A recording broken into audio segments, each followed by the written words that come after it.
कहाँ बिगड़ रहे हैं बच्चे, हम तो नहीं बिगड़े। चलो, यंग डबल स्लिट एक्सपेरिमेंट कल मुझे दिखाई दिया, मैंने समझा दिया था, ये है ना। हाँ भाई, किसने डायग्राम बनाया? ये सारी बात छोड़ो भैया, ये डायग्राम कैसा लगा था? बढ़िया बना था ना? Yes sir sir. एकदम मस्त था, सब बढ़िया था। तो आपने कॉपी में बना के देखा ये? क्योंकि ये बनाया तो था पर लाइनिंग ऊपर नीचे हो रही थी। बेटा कम से कम 2 बार बना के देखना, क्योंकि ये क्वेश्चन आया हुआ है कई बार, ठीक है ना। तो यंग डबल स्लिट एक्सपेरिमेंट में मोटा मोटा बता दूं, यहाँ पे हमने एक सोर्स ऑफ लाइट लिया था, एस मोनोगमेटिक सोर्स था। यहाँ से वेव फ्रंट निकल रहे थे और ये S1 और S2 दो स्लिट के ऊपर फॉल हुए, और यहाँ पे डिवीजन ऑफ वेव फ्रंट का एग्जांपल है। किसका है? Division of wave front. ये क्वेश्चन नीट में भी पूछा गया। देन 2 सोर्सेज जो स्लिट है, उन दोनों से वो जो वेव फ्रंट इंसिडेंट हुआ है वहां पे सेकेंडरी वेवलेट भी बने होंगे। वो सेकेंडरी वेवलेट एक्ट करेंगे as a first source of disturbance की तरह। तो यहाँ से वेव निकलनी स्टार्ट हुई क्रस्ट और ट्रफ की फॉर्म में। तो हमने देखा जहां जहां क्रस्ट क्रस्ट या जहां पे ट्रफ ट्रफ मिले वहां पे ब्राइट फ्रिंज बन गया, जहां पे क्रस्ट और ट्रफ मिले यानी कि डॉटेड और फेयर लाइन मिले वहां पे डार्क फ्रिंज बन गया, एंड सो ऑन। तो इसमें हमने देखा alternating dark and bright fringe बने थे किसमें? यंग डबल स्लिट एक्सपेरिमेंट में। कोई डाउट है यहाँ तक? बताइए मुझे। No sir. ठीक है, अब मोस्ट इंपोर्टेंट टॉपिक है expression for fringe width of Young double slit experiment.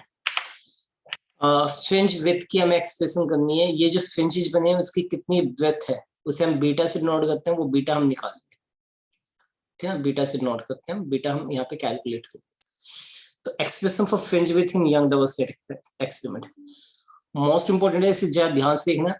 इसकी डेरिवेशन भी इंपॉर्टेंट है, और जो अगर कॉम्पिटिशन वगैरह की तैयारी कर रहा है तो इसका डेरिवेशन एक एक स्टेप बार बार देगा, क्योंकि इसके डेरिवेशन के स्टेप्स आए हुए कॉम्पिटिशन में। क्वेश्चंस टफ से टफ बनता है, मगर सभी टफ क्वेश्चन में ना इसके डेरिवेशन के स्टेप से सॉल्व करते हैं। तो ये डेरिवेशन मोस्ट इंपोर्टेंट है, सीबीएसई में तो है ही। तो करके देखना, कॉम्पिटिशन के भी साथ के साथ किया गया भाई। तो अब ध्यान दो क्या है। मान लो ये एस एक सोर्स ऑफ लाइट है, एस क्या है? एक सोर्स ऑफ लाइट है, और इसकी जो लाइट है वो हमने एक स्लिट पे फॉल करवाई है। 2 स्लिट है, ये S1 और S2। यहाँ पे ये स्क्रीन है, ये स्क्रीन है ना, ये मिड पॉइंट है। इन दोनों स्लिट के बीच का डिस्टेंस कितना बताया था मैंने कल? बताइए मुझे। Small d. Small d. Small d. और स्लिट और स्क्रीन के बीच की डिस्टेंस कितनी है? Capital D. Capital D. Capital D. No, अब क्या होगा ध्यान से देखना चाहिए। जो वेव निकली होगी, जो वेव निकली होगी वो कुछ इस वे में होगी कि यहां से गई हो, यहां से गई हो। अच्छा ध्यान दो, सीबीएसई में हम ये पढ़ते हैं दोनों इक्वी डिस्टेंस पे, क्योंकि मिड पॉइंट पे सोर्स रखा है ना। तो क्या ये SS1 और SS2 इक्वल नहीं होगा? यस सर, सेम इंटेंसिटी होगी। हाँ जी, दोनों डिस्टेंस इक्वल है, यहाँ पे मिड पॉइंट पे रखा हुआ है। कंपटीशन में इसी को भी चेंज कर देते हैं, और आजकल तो सीबीएसई में भी चेंज करके आ रहे हैं ना। अब यहाँ से एक वेव गई और वो यहाँ पे पी पॉइंट पे स्ट्राइक हुई, यहाँ से दूसरी वेव गई, वो भी पी पॉइंट पे मिल गई। तो यानी कि पी पॉइंट पे ये दोनों वेव निकल रही है, मिल रही है। तो यहाँ पे क्या बनेगा? एक फ्रिंज बनेगा, इंटरफेरेंस पैटर्न ऑब्जर्व होगा। ये पी पॉइंट कुछ इस तरह का है जो मैंने यहाँ पे दिखाया था। देखा, S1 से एक वेव निकली, दिखाई देगा ये S1 से निकली, S2 से निकली, दोनों आके क्यू पॉइंट पे सुपर इम्पोज हो गए, दिखाई दे रहा है? बोलिए बेटा। अब S1 क्यू पे मान लो 7 लैम्डा की वेवलेंथ गई थी, S2 क्यू पे कितनी गई थी? 2 लैम्डा की। तो पार्ट डिफरेंस 9 लैम्डा की, तो पार्ट डिफरेंस कितने का आ गया? 2 लैम्डा का। 2 लैम्डा क्या बनाएगा? कंस्ट्रक्टिव या डिस्ट्रक्टिव? कंस्ट्रक्टिव। तो इसी तरह से यहाँ पे भी फ्रिंज बनी है। वो मैं वेव की फॉर्म में इसलिए नहीं दिखा था क्योंकि यहाँ पे बहुत ज्यादा डायग्राम में चेंज ही जाने, तो समझ जाओगे ना एक्चुअली तो ये वेव की फॉर्म में गई है। समझ पा रहा है? Yes sir. वेव की फॉर्म में गई है, देन उसके अकॉर्डिंग पार्ट डिफरेंस जो भी आएगा वो हम देख लेंगे। चलो, ये कोई भी पॉइंट है पी पॉइंट जहाँ पे इंटरफेरेंस हुआ है, और ये सेंट्रल फ्रिंज की डिस्टेंस है। सी पॉइंट क्या है? Central fringe. और सेंट्रल कैसा होता है कोई बताएगा? ब्राइट। हाँ जी, ये सेंट्रल bright. ब्राइट फ्रिंज है, ये सेंट्रल ब्राइट फ्रिंज है, ठीक है। और ये जो डिस्टेंस है आप इसे मान लो x, क्या मानोगे आप? बोलिए बेटा, क्या मानेंगे हम? X x। अच्छा, ये वाली डिस्टेंस d है। अब आप ऐसा करो, यहां से एक परपेंडिकुलर ड्रॉ कर लो, यहां से भी एक परपेंडिकुलर ड्रॉ कर लो। ध्यान दो, ये वाली डिस्टेंस कितनी होगी, कोई बताएगा? ये वाली डिस्टेंस D/2 d/2 क्यों होगी? क्योंकि कंप्लीट d है तो उसका हाफ पॉइंट d/2 हो गया। और ये वाली डिस्टेंस कितनी होगी?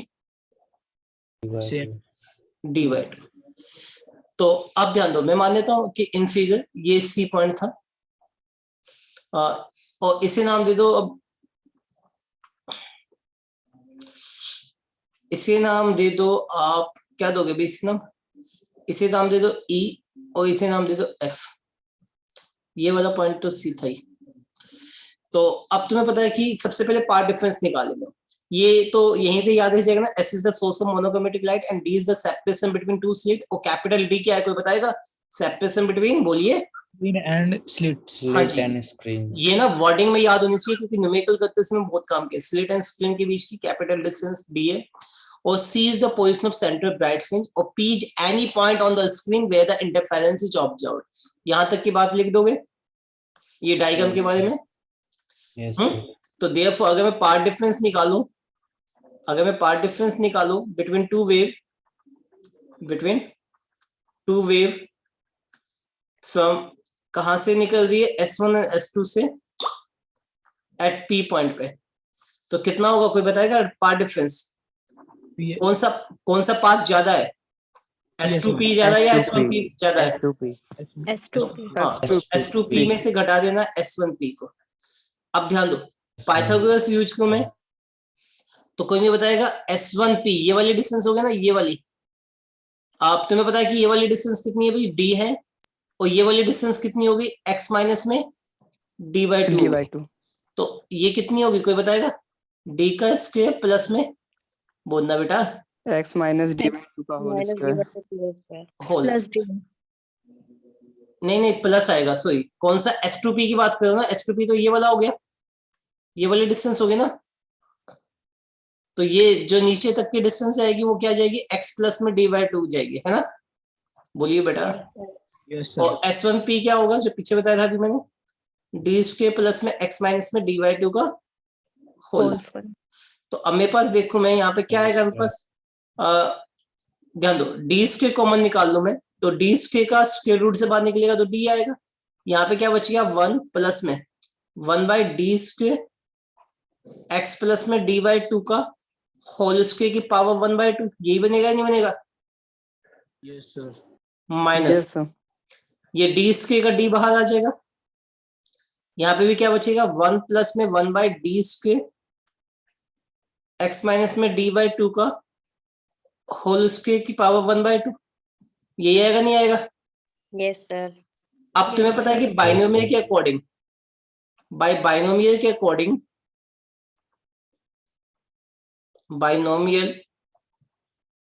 अकॉर्डिंग अगर मैं देखूं तो मेरे पास क्या होता है? x, ध्यान दो, पता होना चाहिए कि 1 प्लस में x की power n is equal to 1 plus में nx होता है। कंडीशन क्या है कि अगर x क्या है, बहुत छोटा है 1 से, तो ऐसा तभी होता है।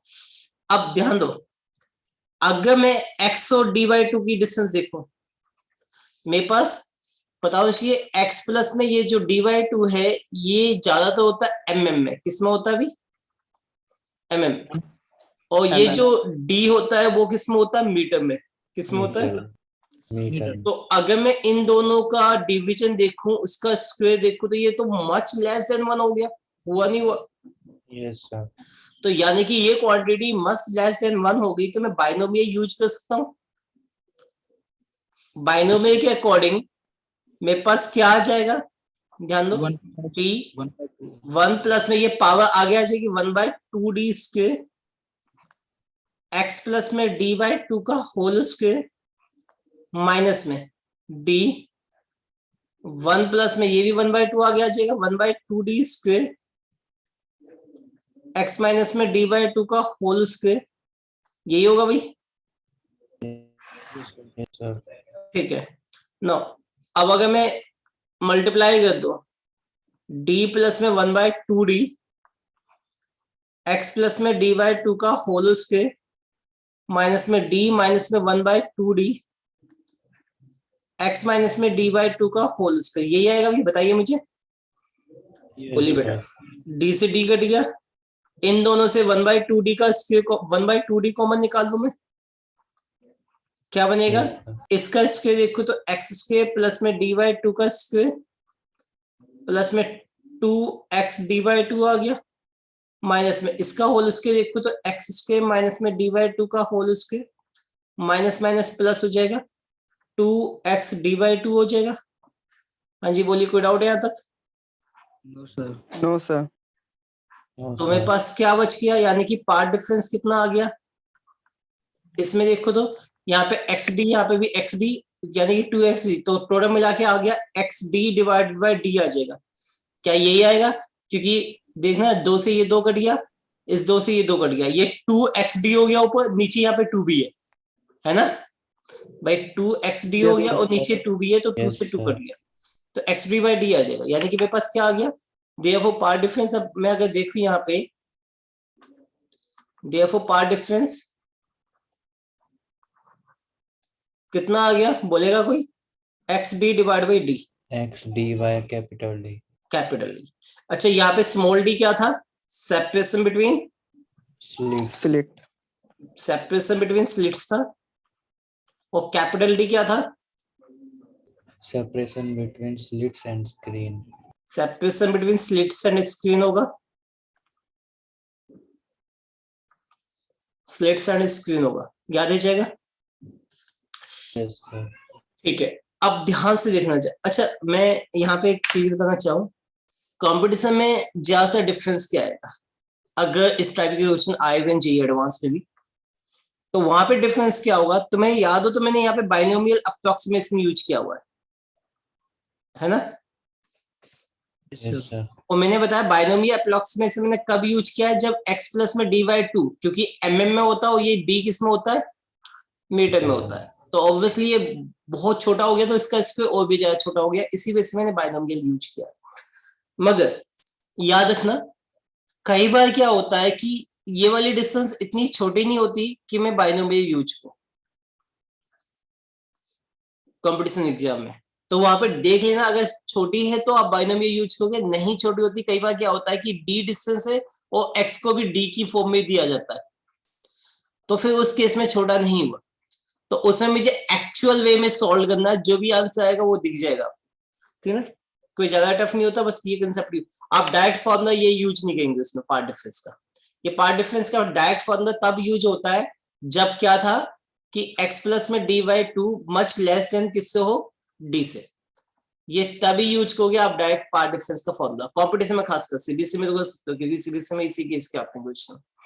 चलो अब ध्यान दो, अब अगर मैं मान लूं कि इफ, ये तो मैंने जस्ट पार्ट डिफरेंस निकालना है, अब मुझे फ्रिंज विड्थ निकालनी है, तो सबसे पहले मान लो मैं डार्क फ्रिंज विड्थ निकालता हूं, कौन सी निकालता हूं, डार्क फ्रिंज विड्थ,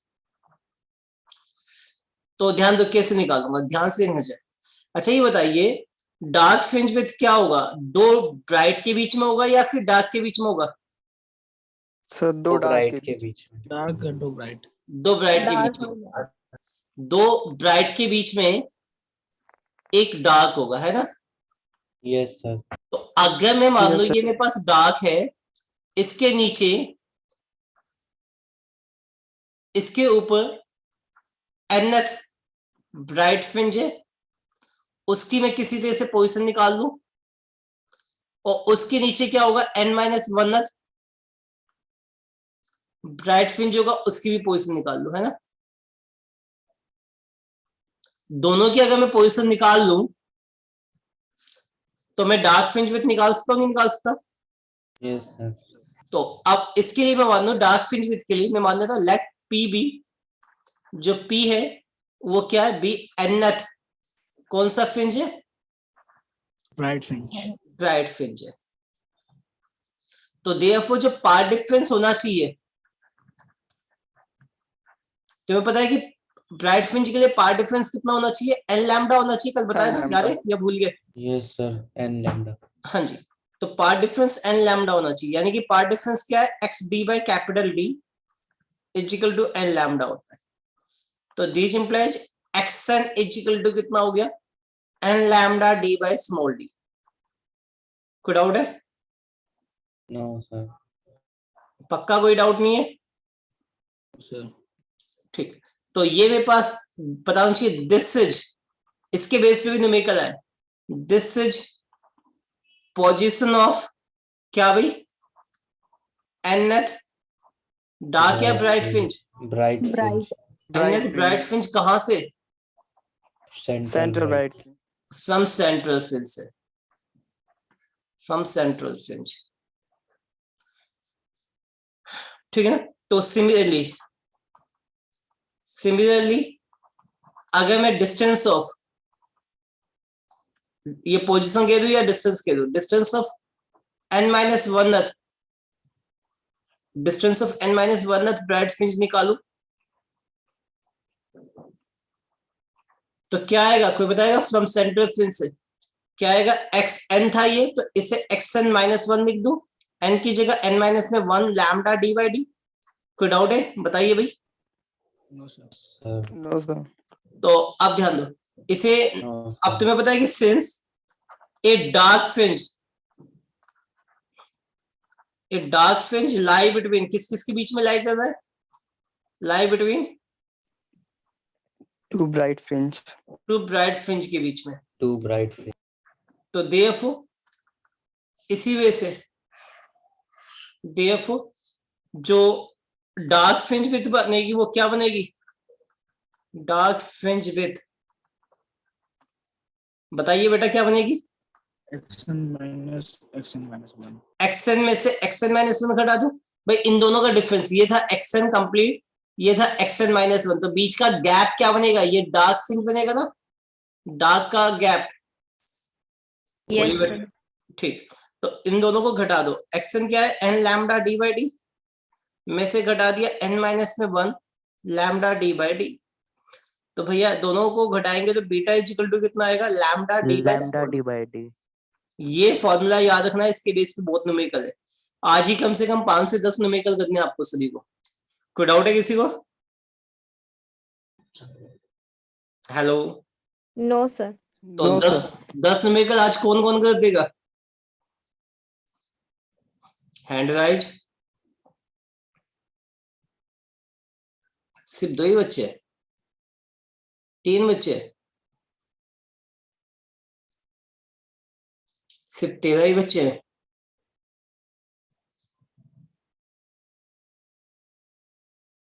बहुत कम, अभी 18 बच्चे।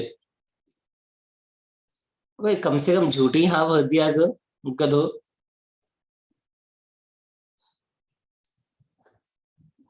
सिर्फ 18 बच्चे। चेतन क्यों नहीं करेगा भाई? दीपाली क्यों नहीं करेगा काम? देख आदित्य पटेल भी चुपचाप बैठा हुआ है, क्या बात भाई? सर कर लूंगा सर, कर लूंगा। तो हैंड राइज नहीं दिखाई दे रहा था यार। सर कम क्वेश्चन बोल दिए सर, उसके लिए ज्यादा बोल दो आप। अच्छा 500 क्वेश्चन कौन करेगा? अरे सर क्या बात कर दिया आपने, ये क्या कह रहे हैं ये? भाई तेरा ही दोस्त बोल रहा है 10 क्वेश्चन पे तू हाथ नहीं उठा रहा, तो 500 क्वेश्चन पे तो हाथ उठाएगा ना। वो गलत बोल रहा है, वो गलत अफवाह फैला रहा है। चलो, तो ये तो था भाई, तो वापस क्या? Dark fringe with. तो समझ में आ गया डार्क फ्रिंज विथ कैसे निकाली हमने। इसी तरह से ब्राइट फ्रिंज विथ अगर मैं निकालूं तो ध्यान दो, फॉर ब्राइट फ्रिंज के लिए, फॉर ब्राइट फ्रिंज के लिए। अच्छा ये बताइए, अब एक ब्राइट किसके बीच में लाई करता है? तो Two डार्क dark. दो डार्क के बीच में। तो इसी वजह से हम क्या निकालेंगे? पोजीशन ऑफ डार्क फ्रिंज निकालेंगे। तो मैं मान लेता हूं let P be the position of, किसकी पोजीशन है भाई? P be the position of, बताइए बेटा। Dark fringe. nth dark fringe, nth dark fringe. तो याद है किसी को? देखो पार्ट डिफरेंस कितना आएगा डार्क फ्रिंज के लिए? क्या बताया था मैंने? N 2n minus N 1 minus lambda by 1 2. lambda by 2 by 2. Odd multiple of lambda by 2, ये बताया था। अब तुम्हें पता है कि since this implies path difference अभी निकाला कितना था हमने, x d by capital D था, यही था ना भाई। Yes sir, yes sir. यहाँ पे ये अभी हमने निकाला था पार्ट डिफरेंस, वो ज्योमेट्री के अकॉर्डिंग, मैथमेटिकली हमने ज्योमेट्री जो दी थी उसके अकॉर्डिंग पार्ट डिफरेंस ही निकाला। और मुझे थ्योरी के अकॉर्डिंग पता है कि अगर ये डार्क फ्रिंज है तो पार्ट डिफरेंस कितना होना चाहिए। तो ये कितना आएगा, 2n माइनस में 1 लैम्डा बाय 2 हो गया। तो अब यहां से अगर मैं निकालू तो मेरे पास x कितना बनेगा, कोई बताएगा? n minus 2 lambda d by 2 lambda D by 2d बनेगा बेटा, ये बनेगा ना। इसे एक्सन से नोट कर दो। वे एक्सन क्या हो गया मनीष, बता मुझे एक्सन क्या है? एक्सन इज डिस्टेंस ऑफ, बोलिए बेटा। nth dark fringe. nth dark fringe, बहुत बढ़िया, distance of nth dark fringe. तो देयरफॉर अगर ये distance of nth dark fringe है, तो कहां से ये, from Central fringe. Central fringe से। तो देयरफॉर मेरे पास distance of n minus 1 dark fringe कितना होगा, distance of n minus 1 dark fringe कितना होगा भाई? x n माइनस 1 कर दो, 2 n की जगह लिखोगे n माइनस 1, बस n की जगह क्या करना है, n माइनस 1 करना है, माइनस 1 आई already, lambda D by 2d। हाँ भी मैंने ठीक किया है, बोलिए Yes, ना। sir. Yes sir. तो अब ये देखोगे तो कितना आ गया तुम्हारे पास, 2n minus 2n minus 3 lambda d by 2d. बहुत बढ़िया। तो ये आ गया xn माइनस में 1। अब तुम्हें पता है कि since a bright fringe like करता है किसके बीच में, two dark fringe. Bright fringe lie between two dark fringe, दो डार्क फ्रिंज के बीच में एक ब्राइट फ्रिंज है। तो देयरफॉर, नहीं बताओगे, देयरफॉर ब्राइट फ्रिंज विद कितना होगा, xn minus xn minus 1. Minus 1। इसे बीटा डैश से नोट कर दो, xn में से घटाओगे xn माइनस में 1। तो यहाँ पे करके दिखा दो मैं, तो बीटा डैश xn क्या था भाई, 2n माइनस में 1 lambda D by D 2d में से घटाना है 2n माइनस में 3 3 लैम्डा डी बाय 2d। तो बेटा घटा के बताओ फाइनली कितना आएगा, So lambda d by d. 2 into में लैम्डा डी बाई 2d आ जाएगा, दोनों कट पिट के। तो बीटा डैश इक्वल टू कितना हो गया, lambda D by D. d। तो ध्यान दो, हमने पीछे बीटा निकाला था, क्या बीटा बीटा डैश के इक्वल नहीं है? Yes, sir. Yes sir. तो इसका मतलब क्या हो गया, देयरफॉर दिस इंप्लाइज या therefore in interference both dark and bright fringe, dark and bright fringe, both dark and bright fringe क्या भाई, equidistance. Have equal with, equal distance कहां से हो जाएगा बेटा, इक्वल विथ। इक्वल डिस्टेंस का मतलब तो ये हो गया दोनों एक ही जगह पे बन गए, कैसे पॉसिबल है वो चीजें? नहीं सर, ये यहाँ। कोई डाउट है यहाँ तक, बताइए कोई डाउट है किसी को? No, sir. बेटा इसके क्वेश्चन बहुत ज्यादा आए हुए हैं, तो इनके न्यूमेरिकल की आपको प्रैक्टिस करनी है। एक और टॉपिक देख लो, इसके बाद कोई डाउट है यहाँ तक, बताइए पहले मुझे। Sir no. ठीक, अंकित नहीं आया क्या, मिस्टर जी? चलो अब अगला टॉपिक है कंजर्वेशन ऑफ एनर्जी। अच्छा एक चीज और याद रखना, ये वाला टॉपिक फॉर्मूला फॉर न्यूमेरिकल्स, ये मैंने पीडीएफ जो भेजी उसमें है ना, ये क्या उसी की कॉपी है ये, उसमें हैंगे ये। तो ये जितने भी फॉर्मूले हैं न्यूमेरिकल्स के लिए, ये एक ही पेज पे मैंने लिख के दिए हुए। आप देखोगे तो ये सभी फॉर्मूले एक ही पेज पे लिखे हुए हैं। ये सभी फॉर्मूले आपको अच्छी तरह से याद करने हैं। सही बता दो, पूरा इंटरफेरेंस सिर्फ इन 2 पेज में मैंने कवर किया हुआ है न्यूमेरिकली, और कंसेप्चुअल क्वेश्चन भी है इसमें इन 2 पेज को। तो ये 2 पेज बार बार आपको देखना है। हाँ भाई कर दोगे? अच्छा ये बताइए कितने बच्चों ने नोट्स बना लिए? हैंड राइज करना। सर कंप्लीट नहीं है, आधे हो गए। आधे बोले तो आधा पेज। सर मेरा सर हाइगन प्रिंसिपल तो वेव कंप्लीट ऑप्टिक्स हो रह गया, गया। इंटरफेरेंस करना है। अच्छा मैं ये पीडीएफ भेजता नहीं हूँ, ये वैसे ये वाली पीडीएफ जो मैं हैंड रिटन, तो कोई जरूरत है इनकी बताइए या भेजू मैं इसे? भेज दो सर सर। भेज दो। बेटा भेज दो, खुद तो मेहनत करनी नहीं है, टीचर से मेहनत करवानी है। सर वीडियो में सिर्फ स्क्रीनशॉट लेना पड़ता है, आप भेज दोगे तो टाइम बच जाएगा स्क्रीनशॉट लेने वाला। नहीं वो काम बढ़िया है, वीडियो में से स्क्रीनशॉट ले लिया तो भैया काम बच जाएगा। तुम चाहो तो उसी में से कोई बच्चा पीडीएफ ग्रुप में डाल दिया, तो भेजना है। ग्रुप में डाल दिया करो, ठीक है ना।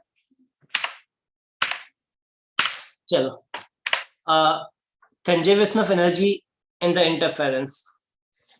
कंजर्वेशन ऑफ एनर्जी, ध्यान दो ये मोस्ट इंपोर्टेंट टॉपिक है, वैसे इससे ज्यादा इंपॉर्टेंट है ये वाला टॉपिक, तो मैं आज खत्म ही करवा देता हूँ, 10 मिनट और लगेगी, कोई दिक्कत तो नहीं है ना? कोई दिक्कत नहीं है ना?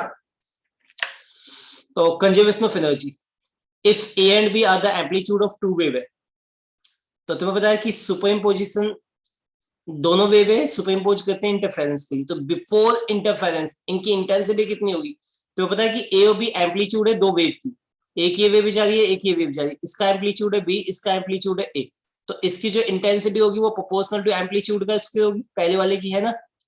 तो इसे मान लो कितना हो गया, I1 इक्वल टू समथिंग के ए स्क्वायर होगा, और दूसरे वाले की इंटेंसिटी क्या होगा, प्रोपोर्शनल टू बी स्क्वायर होगा, पता है ना एम्पलीट्यूड के प्रोपोर्शनल होता है।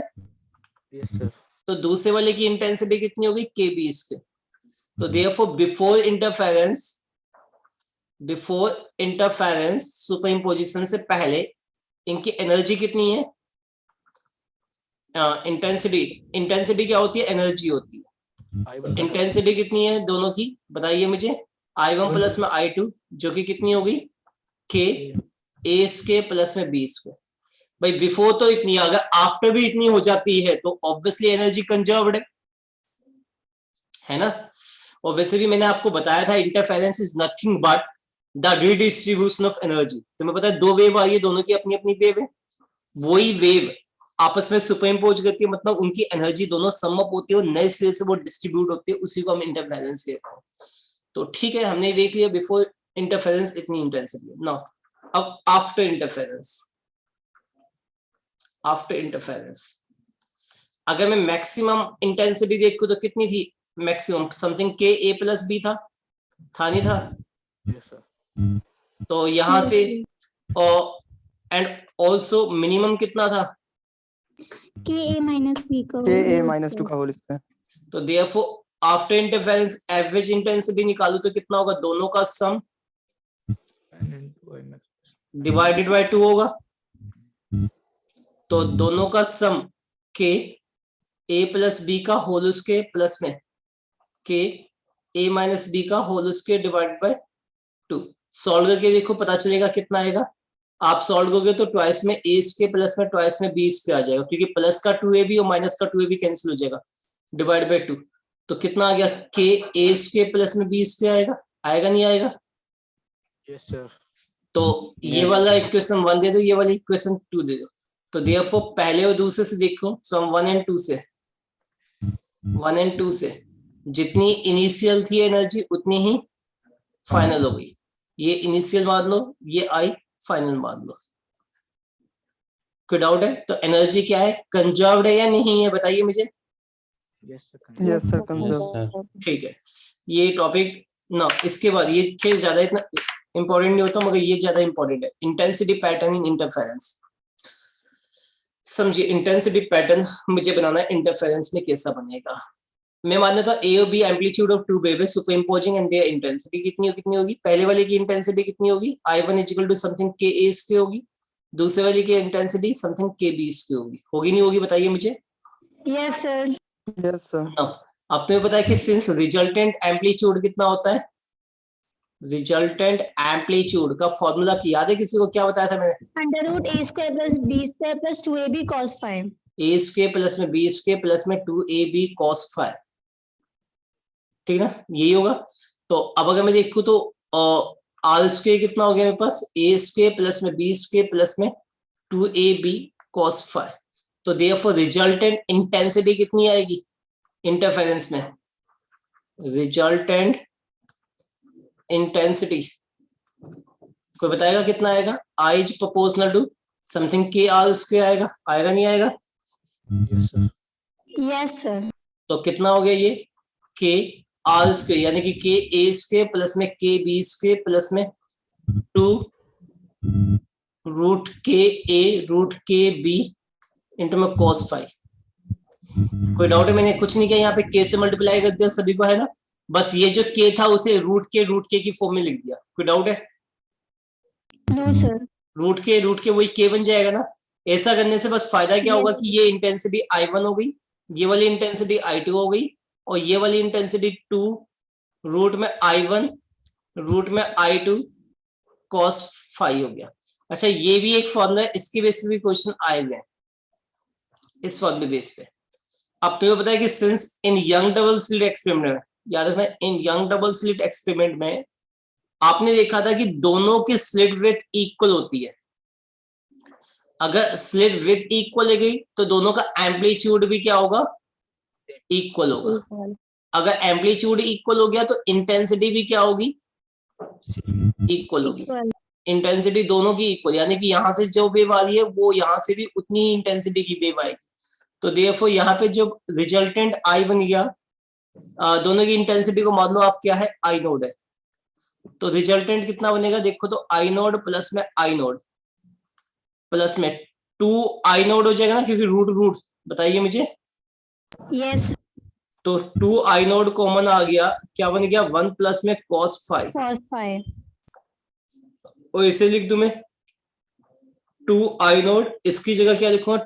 2 sin square phi by 5/2 sin square आएगा, cos स्क्वायर आएगा? Sir cos sir square cos square आएगा। फिर sin स्क्वायर क्यों बोला?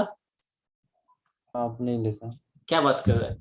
यानी कि मैं गलत बोलूंगा? सर लिखा आपने, गलत नहीं बोला, लिखा।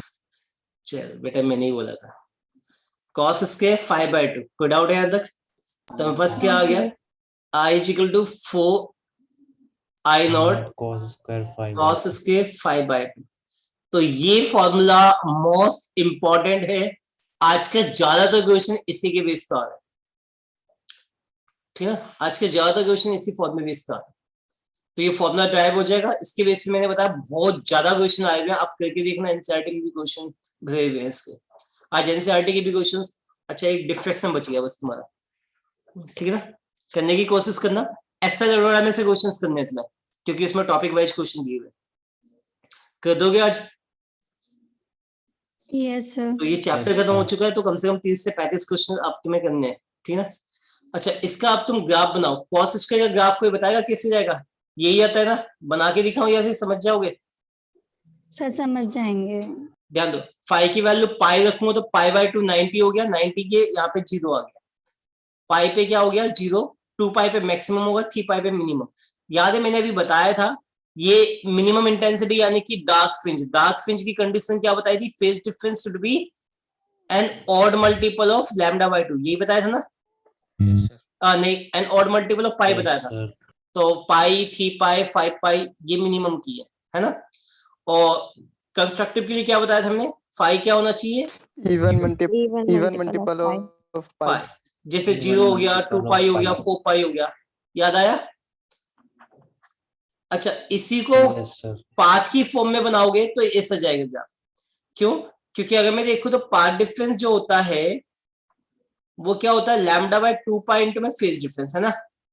ध्यान दो, λ/2 पाई इंटू में फेज डिफरेंस। अगर फेज डिफरेंस मारने तुम्हारे पास पाई का हुआ तो पार्ट डिफरेंस कितना हो गया? λ/2। तो देखो, तो पाई की जगह मैंने यहाँ पे पार्ट डिफरेंस कितना लिखा? λ/2। जहां है पाई उसकी जगह λ/2। अगर फेज डिफरेंस मान लो 2 पाई का हुआ तो 2 पाई की जगह क्या लिखूंगा मैं? लैम्डा। 2 पाई की जगह लैम्डा, यहाँ पे गड़बड़ हो गई है।